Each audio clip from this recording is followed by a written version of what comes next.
pencil. You're about to listen to the Savvy Radio Show. Learn from real-life real estate investors, experience revealed with the Savvy Landlord as your host. Oh, shucky ducks, savvy investors out there. Today I got a very special guest. Some of you folks out there have read my book, The Savvy Landlord. Well, there's a character. There's actually a real person in that book, and that is called The Trusted Landlord. I can hear you breathing like Darth Vader over there. Anyway, it's The Trusted Handyman, and it is great pleasure. I wouldn't be where I am today if it wasn't for this person. I talk a lot about when I go out, another set of pair of eyes, or even balls, if you can think about it. Well, my great, wonderful friend that I've known for way too long is Devin Long. Welcome to the radio show. I appreciate you bringing me on. I appreciate you. You didn't want to come on. I had to pull you on this deal. And it's cool to have you on the show because we're really not going to talk about real estate. That's right. We're not. We're going to talk about credit. And the cool thing about Devin, I've known him forever. I've known him. He was the very first person I ever hired on full time as a handyman. He was from a handyman. He can. His dad was a bricklayer. He can do anything with his hands. It's remarkable. And he wanted some side work, so he did some side work with me, and then moved into property management. He made that decision and got out of that deal real fast. Never will go back. And now he's like the general manager of a DJ company and just entertains people. And so he's going to entertain us today on the radio show. But the cool thing that just happened, just yesterday, this guy bought another vehicle with no money down. And he has a great story about credit. And at one time he had in the low 500 credit score, and he thought that that was it, you know. And the cool thing is I sympathize with him because I had really bad credit for a very long time, and I tried everything to get it where it is. So that's what today's episode is about. So Devin, tell us about credit, and you don't tell us how you got to bad credit, but you had bad credit. I did have bad credit. Whenever I was younger, early 20s, I had, yes. Okay. I had one of those champagne taste on a beer budget, so I like to spend money, and just over time it just ruined my credit. And you just had like tons of debt? Tons of debt. I had a repossession from my first vehicle that I ever bought. Just tons of debt. Just random stuff. Random stuff. So, and can you remember what you bought on that debt? Just a good time? Just a good time. Just That's a good right. time. I always try to look back at my credit card. I'm animal about credit now, but I have like a $3,000, $5,000 bill, and where did it all go? Exactly. It went nowhere. All right. So a couple years ago, you wanted to get serious about it. You wanted to buy a house. Is that right? Is that why you started working on credit? That's the ultimate goal. Yes. Was to start. And so what actions did you take? I mean, so we'll let the cat out of the bag. Devin yesterday got a brand new vehicle, and they pulled his credit, and he was like, man, it's 6 something. Boom. It was 700. And there's some good stories about that, but we're going to get into that. So you started at Lowe's 500, 5 something. And what actions did you take? How did you get from point A of 500, 550 to 700 credit score? Well, it started probably a good 4 years ago when I got our minivan that we had. We had bought a Toyota Sienna, and that kind of gave it a little bit of a bump as far as credit score goes. We financed that van through a small town bank in Duncan. 10% interest, which is kind of outrageous, but sure, it is what it is. I didn't have any credit, so I just had to take what I could get at that point. Did you get denied from anywhere else before? Did you go to a place and say, no, go, or? I didn't get denied at that point, no. I hadn't been denied. So what made you go to the small town bank? Well, we did a lot of research first to just find the van, and it was too good of a deal. So it was basically the first vehicle we looked at because it was such a great deal. It was hard to pass up. So everything just kind of fell into place. It was the Jesus thing. Okay, so this bank was connected with the car dealership. Yeah. Okay, that's where they were buddies. Small town bank, Duncan. And they had a hookup. So come here to this dealership in Duncan, and we can finance you through this bank. Okay, right. So that was your first time of building credit. That was your first installment loan. Right. And I was nervous stepping into it. I was like, oh, there's no way. I remember. You know, they're not going to finance this deal. Nobody's going to finance me. I got bad credit. Burr, burr. Right. I got bad credit. Even though I make enough money to pay for the car, you know, it's still like my credit's so bad. It's, you know. And I think those feelings are normal. That's why we're having this episode today, is that people, you know, I had a call the other day, you know, can I buy a house? And I have a bankruptcy. I'm like, absolutely. Even my own mom, the Savvy Landlord's mom, had a bankruptcy. I don't think it's something to shy away from, but she had a bankruptcy, and she's living in her own property. Now, she's paying, you know, high interest, or was, and she refinanced. But don't let your mind think that you have bad credit, that you're limited. And kind of what happened to you. Right. Right. And it's been kind of a dual journey. You know, my wife, her credit was in the same condition as mine. And we've been on this dual journey together, and hers is actually better than mine. Is this a competition? It almost is. It is. So you guys were like, I got a 6 up there, and you got a... yeah. Okay. Yeah, and she's beating me right now. So it's funny. All right, so that was your first time getting installment loan, and so did you check your credit right after that, or like we're talking about how'd you get to 700?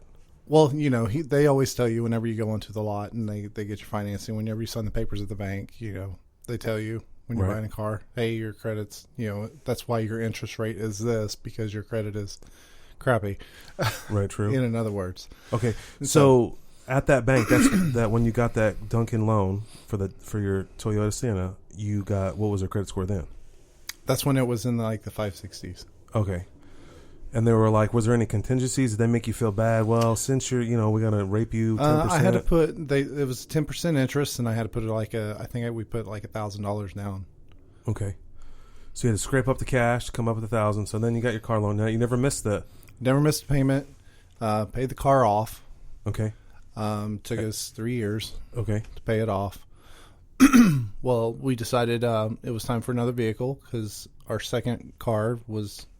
On the Fritz? On the Fritz. That was the Rodeo. We had an Isuzu Rodeo.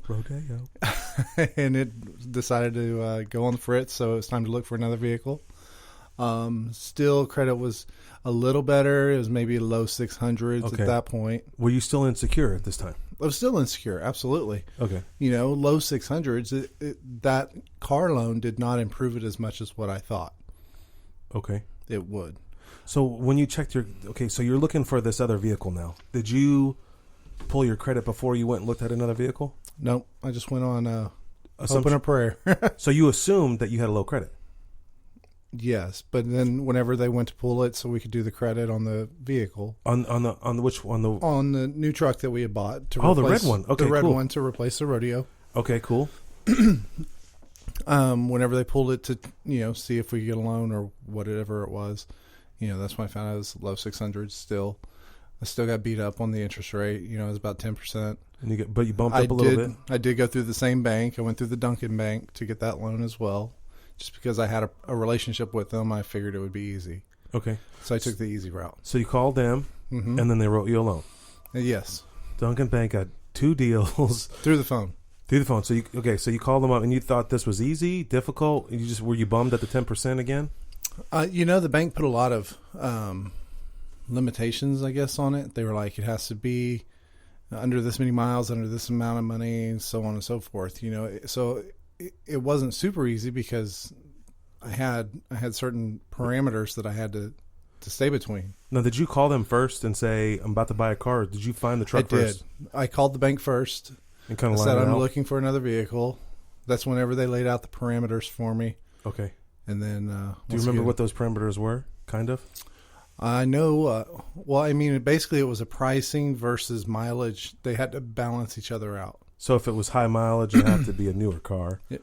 If it was low mileage, it'd have to be a newer car. Okay. So is there any restrictions on like what year the car was? No, I think they said nothing over like 10 years old. Okay, cool. On that. All right, so you went and got that loan. I got that loan. And you did it over the phone? Over the phone, $10,000 loan on the red Nissan Frontier. Which is a deal for the car in itself. All right. So now your credit score is bumped up a little bit to... Not much. It's still 630 maybe. I don't remember the exact number at that point. Okay. And I'm like, well, what can I do to make this So credit you're- score go up? I'm were you getting frustrated? frustrated. Okay, yeah. Absolutely. I would- Me and my wife, we're both like, why is our credit score still sitting in the same spot? Even though we've paid off one loan, on our Sienna, and then we just got another loan on a vehicle. We do make enough money between us. to buy whatever you We want to buy pay our bills. on time. Yeah. So it was a very big frustrator in that nothing was moving as far as credit score wise. All right. So Even now you though I got had now you pluses. ammunition with frustration. Yes. So then what? So then I was like, I'm not big on credit cards. I'm not a credit card guy. Okay. Well, and why is that? Because of the past. I got burned in the past. You were worrying about, and I have had that feel. Falling that fear. into old habits. Yeah. Yes. That's why like Dave Ramsey says, put it in ice or something. Yeah, like hide it. Freeze it. Okay. Right. So you opted anyway. You're like, this is my only option. So I got a credit card. Okay. $600 credit limit. No, I take that back. It was only like $400 credit So limit. was it like the $400 you had to pay on it first to get it going, or was No, this you no. just applied for? I applied for a what credit company card. was it? I think it was like First Credit or something So it was like like that. more of a high risk credit card. Credit One, that's what it was called. Credit One. Yeah. Okay. So So how'd you find that brand and that company? You Googled it up or? I keep an eye on my credit through the site called Credit Karma. Yep. And it popped up in my feed on that site. So you clicked on it, filled out an app online, Filled out an app. and you got $400. Got $400. So you were like kind of defeated. Yes and no. I was like, ooh, I got approved for a credit card. Okay. Oh, I got Okay. $400. I have $400. Okay. That's What can I great. do with $400? Okay, cool. Okay, you So- got 4 bills, Nothing. So I left and you it. didn't want to charge it because you don't I want to didn't fall want back. to charge it, got but you. I knew I needed to make it revolve, so I had to put something on it just so we could pay on it, so it shows up on the credit. So what would you start buying, or what was your plan? We just did little stuff. We would stick like a revolving account on there, something that charges every month. Like a gym or something? Yeah, Okay. and so it would go on there, and we'd turn around, and we'd pay it right back off. And so we got this little bitty tiny credit card. It starts to actually make my credit score move. It starts growing. And how fast, or how long did that take? Can you remember? We applied for that card. We got that card a year and a half ago. Wow. So in a year and a half, started with $400, $400. buying a little stuff, paying it off with the credit, just not building any interest at all, right? Just straight paying it off every month. Is that what you did? Yes. Did you ever max it out like $400 and then pay it off? No. So what was? Because I know there's and that's another episode, but there's a ratio. There's like a certain number. 30%. So you can't charge more than. They want you to keep. They want you to keep your your total debt like 30% below So 30% would be $125. something. So you just kept that rolling. You kept 70% open. Right. That's what they want you to keep open. Discipline. No, that was kind of hard at $125. Well, when you're not charging that much on it. True. when it's Or you've just never used it before. Right. Okay, cool. So you did that for a little long. How long did you do that for? A year? About 6 months. And then you I would pulled it? say. Then And we still had the car rolled in after about 6 months, and then you had the red truck still, I did have the red truck still. and you paid off your first car. So you got only one installment loan going. I have one car payment on the red truck, and then I have my credit card. Okay, so you're making both payments. And so 6 months after I got the first card, I'm on Credit Karma because I'm all about my credit score right now. CreditKarma.com. CreditKarma.com. Okay. And then another feed popped up. It's like Capital One.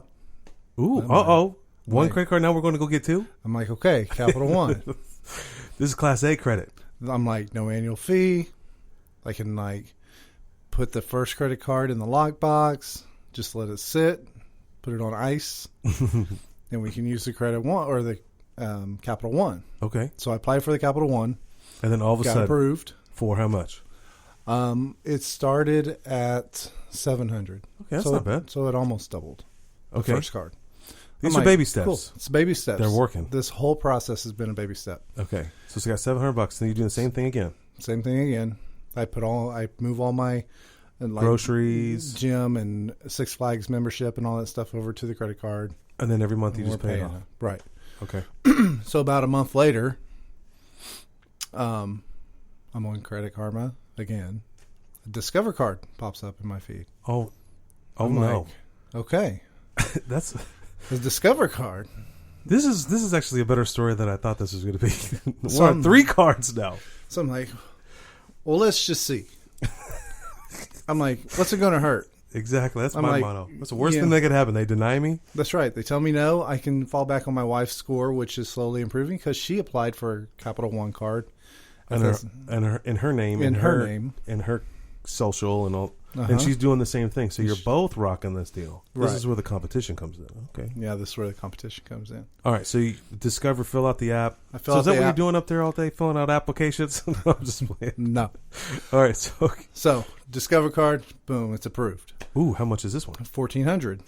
So they keep doubling each time. So it just doubled what my Capital One was. So in the world of credit cards, you got a $1,400, $700, and a $400. Right. So that's what it's at, $2,500 of unsecured credit at your disposal. Correct. A loaded gun. And 2 of them have no annual fees. Ooh, the little baby one does. The little baby one does. It's like $50 once a year. Are you going to cut that out? Eventually. Okay, so you're still building credit with it. Yeah. Okay, Because it's my longest. It's the History. account I've had history-wise. It's the one I've had open the longest, so that's why I leave it sitting there. and outstanding. Okay, and when you pull your credit, can you see those 3 credit cards on there? Absolutely. Okay, all right. So now you're got Discover, Capital One, Visa, Capital One Visa, and then you got the Discover card, starter one. What's the starter one? Is a Credit One. oh yeah, but is it Visa, MasterCard? It's a Visa as well. Okay, 2 Visas and a Discover. Now what? So now I'm like excited, You got, You know. well, yeah, you just got $1,400 for free, Right. Kind of. and so I decided to do something nice for my wife. Okay, This which is probably, a good woman. Hopefully, she listens to this. This is probably 2 months after, 2 or 3 months after I got the Discover card. So this is about 2 or 3 months later. We've had the truck for coming up on a year, or maybe been at the year mark. I say, hey, I'm going to do something nice for my wife. So I take the truck. I go to the dealership, newer dealership. Okay, I know she likes the Nissan Rogues, and she doesn't want to drive the minivan anymore. okay. No more soccer mom. No more soccer mom. And so I go to the dealership by myself on my own. No one knows. accord. Nobody knows but I don't me. even know, and I'm your homie. Nobody knows. Okay, So I go to the dealership. I find a Nissan Rogue. $18,000. okay. Roughly. Somewhere in that ballpark. And they're like, what do you want to do? I'm like, well, I want this car. So we negotiate. Okay, good step. You know, they're like, Working on the okay, price back and forth. so we need $4,500 down, and your payment's going to be $400 a month. And I'm like, no, that's not going to work. So I take their piece of paper and I write down what my terms are. I'm like, no money down. Payment needs to be no more than this amount, which was like $350, I think is what I wrote. And it needs to be under, these guidelines. And take your trade in. And take my trade, which had a note on it still. There Right. was still like $6,000 left on the truck. Okay. And so he took my paper. He made it work. Everything that I asked for, he made it work. Wow. He took the truck. They paid it off with the Duncan Bank. I think they only rolled over like $1,000 maybe. Cool. On the so you got more. So you only lost 1,000 technically, whatever. Right. Not a loss, but it's one less vehicle that you necessarily didn't want at the time. Right. Still didn't have to put any money out of my own pocket per se. No cash. Cash money. Right. So this is awesome. Got the payment I wanted. Got the terms that I wanted. Do you know what your credit For the score road. was when they pulled it? So when they pulled it, it was a 680. Dang. So within a year, that's probably almost a year, a little bit more than a year. I would say the biggest jump in the credit score was a year and a half's time frame. So to really make it jump from 550 to 680, Right. and you just pulled it yesterday at 700. Yes. But the cool thing is that you purchased a car with no money, Correct. no money down. No money. And what is your interest rate? 4.5. 4.5. Someone with not that long ago got bad credit, couldn't finance, had to get 10% interest, then all of a sudden got a no money down, brand new vehicle, and traded in the car going down the road. So Going down the road. As a matter of fact, as soon as I left the dealership, I went and DJ'd that same night, that same night. and were you just awestruck of like, I can't believe I just did this? Did you shoot yourself and said, why didn't I do this before? Like, what was going through your mind? I was like, holy cow, I can't believe this is happening. Like, it's working. Or it's not true. Like, it's going. It went through. Like, I cannot believe that I was able to pull this off. That's awesome. Like, I thought I just robbed a bank. It was like the biggest heist in history. Okay, so you took your minivan to DJ. You stopped off at a dealership, beat the dude. No, I took the truck to the dealership. You truck to the dealership, beat the dude up, walk out of a dealership with the keys and a brand new car, a Rogue. It's money. Then you pick up equipment in this new vehicle, DJ a party, drive to Shawnee, and 30 miles away, and you're just on cloud nine. Right. And this whole time you haven't told anybody. No. You didn't text nobody. No selfie. No, look at me nothing. in my new car. No, nothing. I pull up and I finish my gig at 2:00 in the morning. I go home. I sleep for a few hours. I wake my wife up at like 7:30 in the morning, and I'm like, "Hey, that's rare, folks. Like, that's rare." I put the scary face on, like I did something bad, like I wrecked something. I'm like, "Hey, I gotta show you something. It's like it's bad, Yeah. And she's half asleep, and I'm like, "Come on, I can't wait. I have to show you something." And I mean, don't yell at me. So I take her outside. All up. Yeah, I take her outside, open the garage door, and there it sits, and she cries. And it's a great thing. And then you said, this is her car. I said, this is your car. So men out there that are married or soon to be married, this guy had a truck, a man's truck, a red truck, and, wanted to build his credit of sorts or push himself outside the comfort zone to see if he can purchase a car brand new, trades in his truck for an SUV to give that SUV to your wife, and now you're the soccer dad. I'm rolling in the minivan. All right, this story continues on. So now you got a new car. Your wife is bliss. She probably just married a new man. Like, this is not the same guy, because I don't think Devin's ever woke up at 7:30 from a gig. I've never owned a car that's been less than 4 or 5 years old either. Yeah, and did it smell like a new car inside? It's great. Okay, awesome. Smells. It was so clean. You're like, all this effort and discipline of these credit cards did it. Okay. So the credit cards. All right, now we're getting down to the end of the show here. We got about 4 or 5 more minutes left.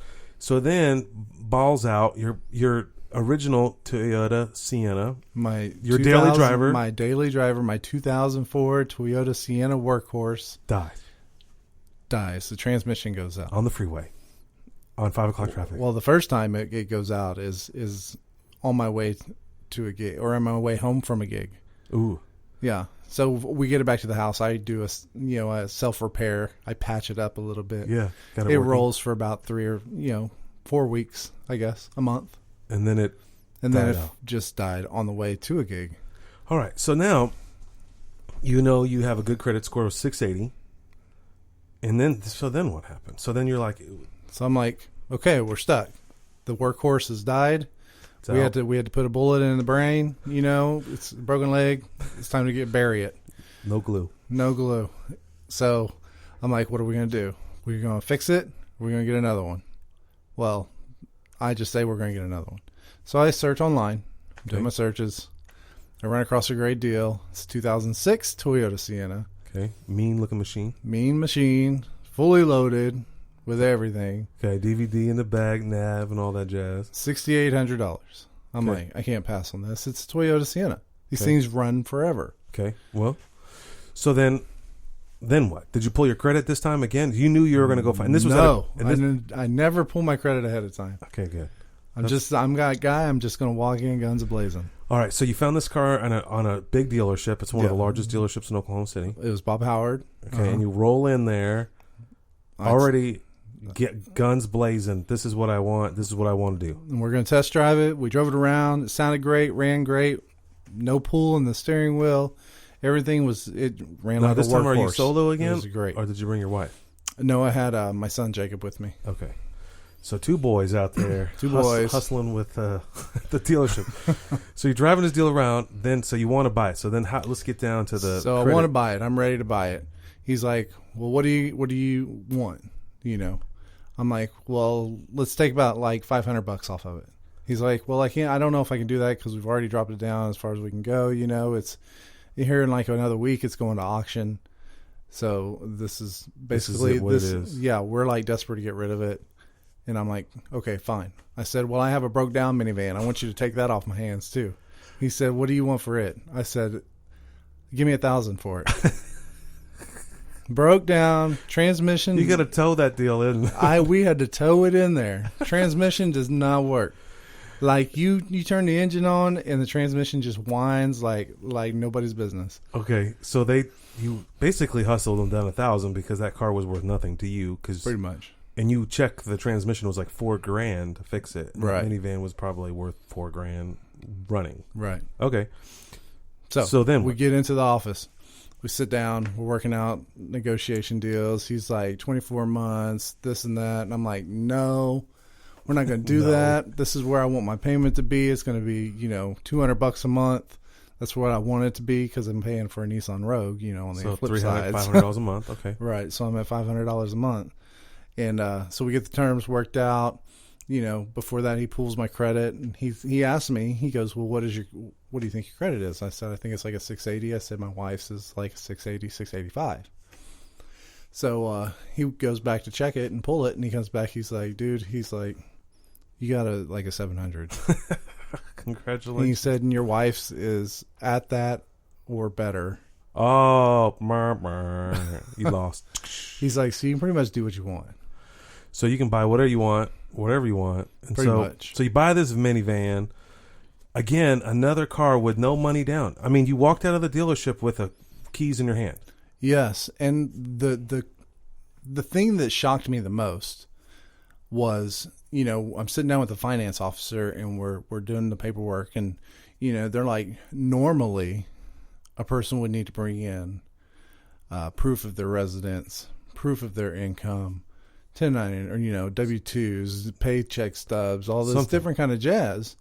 But they're like, since you got a 700, we don't have to worry about it. And that's the moral of this story today. Because yesterday we were driving around picking up a stove, and you had an epiphany. And what was that epiphany? Is that it was just the higher your credit score is, the less BS you have to go through. In essence, and the money you save. Yeah. It was crazy. It like just baffled me. I'm like, she's like, because your score is so good, we don't have to like check you for anything. She's like, just take the keys and go. See ya. All right, savvy investors, that's it. That's the moral of the story. At a credit score of 500, it's difficult to get a vehicle. It's difficult to even get a smile when you apply for something. And Devin Long here started from nothing in essence of a credit score and made it all the way to 700 within a year and a half. And just that labor of little credit cards, baby steps, he's probably going to save thousands of dollars in interest or opportunities. Now you have better vehicles that are going to last longer. They're going to get you to point A to point B so you can make money and do the things that you need to do with your life. And it's all with more ease with a credit score. Man, I learned a long time ago about credit scores. I threw mine away, and I heard that your credit score affects your job. I heard some places they pull your credit and see if your credit worthiness. Desperate people do desperate things, and that's one. We here at our management company, we pull everyone's credit, and it tells a story. It tells your character. You may talk and say you're going to do something, but your credit score proves it. Right. And for those of you that are like frustrated, it's all about the baby steps, taking the baby steps. If you decided to build your credit with credit cards, it's baby steps and strategy. It's about transferring a balance from here to there to improve your cards. And as you're improving your cards, you're getting rid of the ones that aren't as good. You're moving a balance over here to just make it better and to keep improving. I never thought I would have a credit card that got airplane miles. As cheesy as that is, Right. And we just acquired another card. Number 4. With a $3,000 balance, and it gives me miles. Cool. So, yep. And I'll shift balances over to that one. I'll get rid of the lesser ones. And now the goal is to get them paid off eventually. Yes. To stay out, I just want my credit better. Just keep building your credit. And Man, Devin, I appreciate your honesty and a little depth into your life. And folks out there, savvy investors, take note, take lesson that your credit is very important. You got to be very cautious with it. Devin monitors it with creditkarma.com. I use Credit Karma that gives me updates when people even look at my credit, and it's kind of freaky because I've never officially put my whole social number in there. I only put the last 4 digits and knew my name and my birth date. I never fully signed up, but just to test it, it worked, and it knew what. And when I got a new truck at the beginning of the year, it dinged me and said, "Hey, Ford Motor Company just pulled your credit." It was freaky. But use these tools. There's tons of tools out there. I know about Credit Karma. You probably do. You see all the commercials. But I guess the first step would be pull your credit, and that's your gauge. It's what it is, and hopefully you'll inspire to be the trusted handyman, the Devin Long here. That if you have whatever your credit score is, that you can easily get a 700 in a year and a half. It wasn't hard. No, it was just discipline and a little bit at a time. And I know you're bummed, $400 car, but now you got a $3,000 car. Did you know with that $3,000 you can probably pull $2,000 worth of cash out and go buy a house with it? You probably could. People have done it. You probably could. People have done it. Anyway, well, Devin, it's been a pleasure. Always a pleasure. Every day of my life, Monday through Friday, I see you. And I'm really stoked that you're on the radio show. And if you like the show, email, let people know. If you need a DJ, call Eminem Productions. Or go to their website, okcdj.com, and you can meet Devin Long and encourage him. And we'll definitely have him back on the show. There's so many great stories in the book that Devin has died on and learned from. And even to this day, every house that I go look at, I bring Devin Long with me. All right. Any last comments? I think that's it, man. All right. Go check your credit. That's it. Have a great day. Thanks for listening to the Savvy Radio Show. Glide online and listen to our other motivating episodes at SavvyRadioShow.com. Connect on Twitter at LandlordBook and always be buying assets.